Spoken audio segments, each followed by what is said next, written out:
Hi, I'm Ronald James Hoff Jr. I'm a SAG, AFTRA, and Actors Equity Union member. Well, the AMPTP is using the same dirty playbook on the actors that they did with the writers. Let's get into it. Content. Special edition. Right? Welcome to a special episode of Content. Well, the AMPTP is playing the same games that it did with the WGA, and there's reasons for that.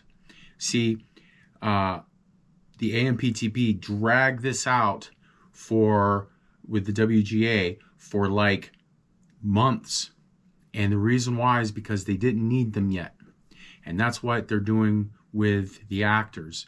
They don't need us probably until January, just before the award season, and they will need some of their actors or the actors that were doing these productions that they haven't been able to talk about or promote.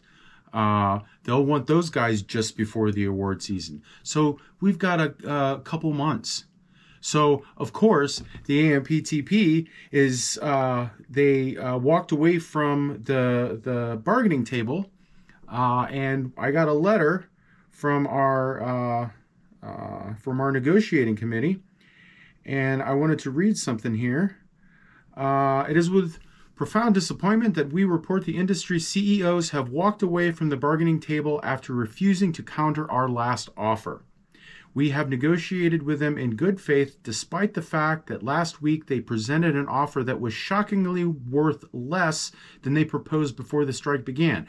That was one of the tactics that they did with the WGA. They just said, "Oh, well, we can't do it. We can't. We